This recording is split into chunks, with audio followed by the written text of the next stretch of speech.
Good day mga ka-followers. So yun na nga, dahil holiday, kami ay nagpunta uli sa farm. Dahil kami naman ay magdidilig at maglilinis ng mga plat at ng buong farm. Sinasamantala namin ng pagkakataon habang walang pasok dahil pag may pasok na naman, madalang na naman kami makakapunta. At kami ay nagdilig ng mga tinaniman namin na plat. Ayan, si Mano nagdidilig. Habang ako naman ay nagbubunot ng mga damo. Si Mark naman ay nagdadamo din. O nagbubunot din ng mga damo. Si Prince naman ay nag-iimbis-imbis ng mga kalat. Yan ang aming ginawa buong araw kahapon. Nakakapagod kasi upo tayo at dilig. Diba? Hindi rin pala madali ang pagiging farmer. Pero nakaka-relax kasi para ka na rin nag-workout ng libre. At ang bonus nun, meron kang maani pagdating ng panahon ng anihan. Ayan. Bumili na rin pala kami ng bagong hose, yung mas mahaba at mas ganda yung pressure. Kasi kailangan namin ng pandilig na maganda yung pressure. Ayan, ang bago naming hose. Medyo mahaba na siya at mas maganda yung pressure. So yan, mas mahaba na yung nararating ng aming pandilig. 2 beses kami nagdilig nung pagdating namin at bago kami umuwi. Yan, dilig kami ng dilig. Lahat ay halos diniligan namin. Ang property na to, ang farm namin ay malapit na sa Tagaytay. Kung kaya napakaganda ng klima dito. Klimang Tagaytay na talaga. Hindi masyadong mainit at hindi rin masyadong malamig. So yan ang aming ginawa buong maghapon kahapon. So yan. Medyo marami na rin kasing mga damo at kalat. Kaya kami ay nag-imis-imis ng kalat at kami rin ay nag-ayos ng mga halaman. Yan. Kailangan syempre bago ka mag-explore sa farm, ikaw ay magbubota para kung sakali may maapakan ka na kung ano man na hindi magandang apakan, tulad ng matutulis, ay ikaw ay protected. Yan. Nagdadamo naman si Manu dyan. Nagbabawas ng mga damo para hindi na masyadong tumubo. Hindi ko naman masyadong food para maganda di tingnan yung lupa. Yan, di ba? Parang Bermuda grass na rin. Yan. Unti-unti nang lumalaki yung mga halaman na bago namin tanim. Yung kangkong na tinanim ko nung isang araw, meron na rin siyang usbong. Siguro mga after 1 week, meron na kaming makakain na kangkong. Yan, si Mark ay nagtatanim ng mga bagong tanim o mga seedlings. At nagdadamo na rin. Mabilis din kasing humaba yung damo dito, kaya kailangan kung may time, bumibisita talaga kami. Hindi naman na kasi kami nagbabayad ng mga taong farmer para mag-maintain itong farm namin. Sayang din naman kasi at hindi pa naman kami nagbibenta ng mga tanim dito. Pang-consume lang talaga para hindi na kami bibili ng mga vegetables at saka mga prutas.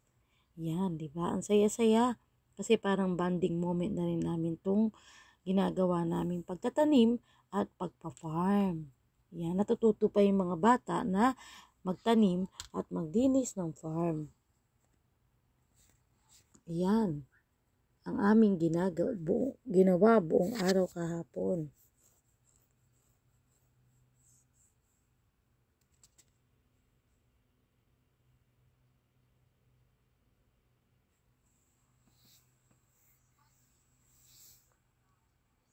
So, ito nga pala yung paminta. Yung pamintang tanim ko. Medyo humahaba na siya at lumalago. Siguro mga after 1 month, meron na rin bunga to ng bunga ang paminta ko. Bigay lang to ng kapitbahay. Nagtatry lang ako. Kakatuwa, di ba? Dahil paminsan-minsan, mas maganda kung ang mga tanim mo ay talagang mga magagamit mo, makukonsume mo, kaysa bibili ka pa ng mga iko-consume mo na gulay at prutas sa palengke.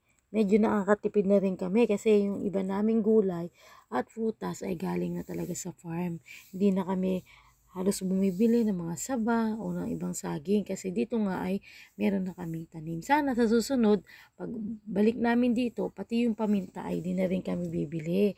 Maghahango na rin kami o magha-harvest. Ganyan lang yung ginagawa namin. Tanim-tanim lang pag may time and then hihintayin lang namin yung harvesting time at makukonsume na namin. Hindi pa kami ganong nagbebenta kasi nga hindi pa ganong karami ang aming na-harvest sa aming farm. Yan, kasi parang investment ko na rin to. Hindi naman kasi basta-basta mananakaw ang mga property, di ba? Kaya yan, tinataniman namin para at least kahit pa paano habang naghihintay kami tumaas ang value ng aming property, ay meron din kaming naani. Yan, ang paminta. Yan ang pamintang tanim ko. Nilagay ko siya sa puno sa ilalim ng puno ng bay leaf kasi para may gapangan siya.